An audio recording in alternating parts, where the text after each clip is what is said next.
Welcome back to First Look, where we give you a sneak peek at an upcoming game. This one is super exciting because it's from a first-time publisher called Shadowborne Games, and it's called Oathsworn Into the Deepwood.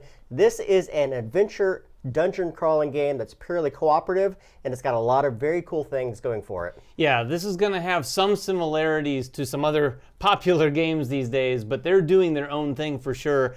And one of those things is just setting the tone with this crazy world with a really, really unique angle on this whole thing. Yeah, so it's a brand new IP, a brand new world. The idea behind the world is that the cities of the free peoples have been surrounded by these deep woods. And what you're trying to do is go out into these areas and free them of the monsters that have inhabited it. Now, the people that you're portraying are the free companies, but they're also called the Oathsworn, or 60 Seconders. That's because that's the amount of time that they typically last in their first encounter with the monsters. So it is a very vicious place to be in. Now, the game is broken down into two very different sections, but before we get into that, we want to talk about the people that are involved in making this game. So there are 17 people that are involved in making this game. One of the big ones is James Cosmo. Now, if you've not heard that name, and you've seen Game of Thrones, you're going to know that he was the Lord Commander of the Night's Watch when Jon Snow was there.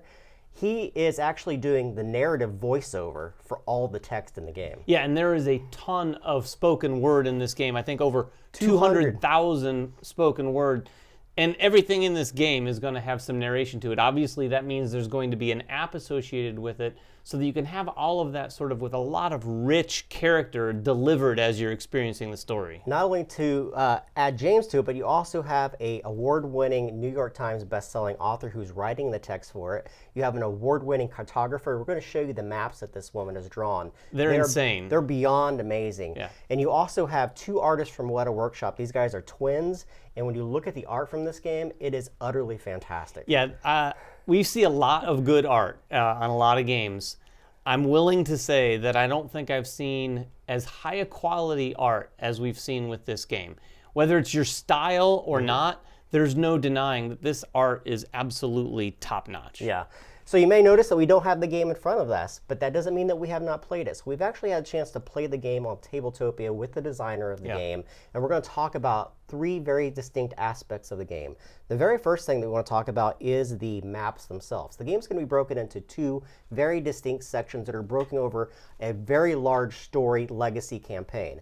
The first half of every single adventure is going to take place on that cartographer's map, and you're going to be choosing multiple paths in order to be able to go out and do things. This is where the story and the narrative is really going to flesh out. Yeah, this map is going to have all sorts of locations denoted by numbers in different locations, and then at the bottom of the map, there's going to be a way of effectively visiting those locations and burning your time, because this is going to be very much tied to the encounter side of things, because the more time you take sort of has some effect on what the encounter is going to be like. You might get better rewards if you're able to go through the story portion in the city a little bit more quickly. They're also going to weave in a lot of different types of gameplay experiences here. One of the first things we had that introduced us to this is they sent us this almost impossible riddle to solve. So they're going to have some very, very unique types of storytelling in this, just not certainly spoken word that you listen to and then you go on to the next place. There's going to be some things to do and some things to figure out. And as I mentioned, that city location is going to have multiple different paths. So there's different outcomes depending upon what you do as a party in that area. It's also going to affect the second portion of the game. Now, that city map is going to take about 30 to 60 minutes to play, and you can stop the game, record how well you've done, and come back to it at a later time. However, you can go directly into the encounter. The encounter is the meat of the game. That's when you're going to be using your characters to fight very specific mobs within that dungeon or that outskirting deep forest that you're in. These are going to take about 1.5 hours to 2 hours to get through, and you're going to be using what they call the battle flow system. That's going to incorporate all the cards that you have and all the unique abilities, which are going to be your actions and your equipment that you've acquired through the course of the game and through the legacy portion.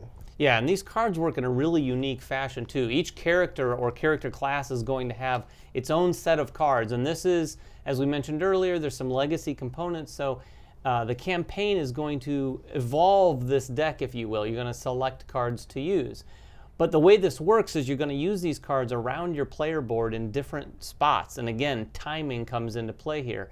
you're going to have to play those cards and then play other cards to sort of move them around your board to get them back into your hand. So it has a really cool aspect of controlling what you want to get done, but then using some of the other cards to sort of push those cards back into your hand to do that again. One of the other really neat aspects of the game is that it can use either dice or cards to drive the battle.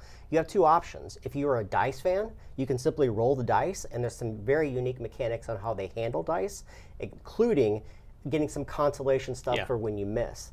Also, if you don't like rolling dice, you can use a set of cards, which gives you a little more of a statistical breakdown and kind of a pattern and figure out how things may sort out when you are encountering a mob within the area. Yeah, the cards work very similarly to the dice, but you're just going to be flipping them, and like Jeremy just said, after a while, you're going to know what's in the deck if you can take a look at the cards that have already been flipped, so you have some sense of what kind of success you're going to have. The game's going to have over 1,000 unique cards in it with all kinds of different art. Remember, this is a legacy game, so there's a lot of things that are going to be hidden within the game that we can't talk about. Some packages that you're going to be opening through the course of the game.